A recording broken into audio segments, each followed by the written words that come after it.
Eamonn Rafferty wrote, "Greetings, ladies and fellas of AMC. My question is in relation to the recent discussion of Eddie Redmayne's Oscar chances with the release of Jupiter Ascending.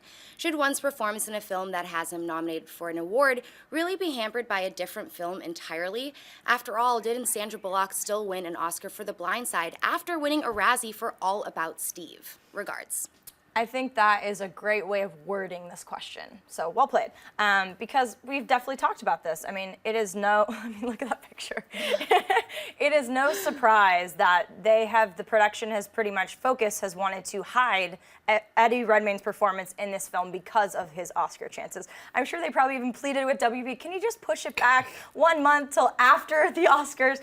But I think you brought up a really good point with, the Razzies. I can separate performances. I can see why he wanted to be in this colorful, crazy, like, baddie role, But if you just separate that from Stephen Hawking and just the ability to connect with the audience when moving no part of your body really at the end there, I mean, it was breathtaking. It was mesmerizing. So I personally think it won't, but there might be some petty people in the Academy who, maybe the same ones that said, I didn't even see 12 Years, but I voted for it. Maybe those will be the ones that are swayed and say, oh, he just did this. But I think that Stephen Hawking is such a treasure, and he's such just like, his contributions to, society are so great, and his performance was so powerful that I personally would hope they would separate it. And from all the awards we've seen, I would say he's still the front runner over Keaton.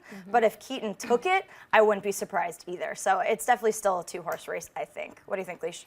I don't think many of the Academy members will watch Jupiter Ascending. I don't think it's really their jam. But it is quite interesting how both Eddie Redmayne and Julianne Moore have films coming out right now. They're both Oscar nominated. And both of those films were ones that they did ages ago, years ago, and they've been delayed, and now finally coming out. It's funny timing. And then, of course, both. People always saw them both last night. And it's funny that people often bring up the Norbert curse when Eddie Murphy was nominated for Best Supporting Actor in Dreamgirls, and Norbert came out at the same time, and there were billboards all over LA of Eddie Murphy as Norbert, and the tagline was, "Have you ever made a big mistake?" It's so smart. And then people say that affected the Oscar, and then he lost the Oscar to Alan Arkin from Little Miss Sunshine, whether that's true or not. But the Academy, I mean, they often vote for people based on their body of work and not just one performance. We've seen that before. But Eddie was so good as Stephen Hawking, and he's not the star of Jupiter Ascending. I haven't seen it, so I don't know how much he's in, but I say it won't affect his chances. I think it might, actually, especially more so than Julianne Moore, because Julianne Moore, she's the front runner for for Best Actress, and she doesn't really have that much competition. It's almost a lock, right? It's a lock. But you have Eddie Redmayne and Michael Keaton. They're kind of neck and neck because they've each kind of traded off award wins, and it's about the timing of this, because All About Steve, Sandra Bullock, that actually came out, I think, in September of the year that Blind Side came out, and then Blind Side came out in November, so it kind of erased all of that.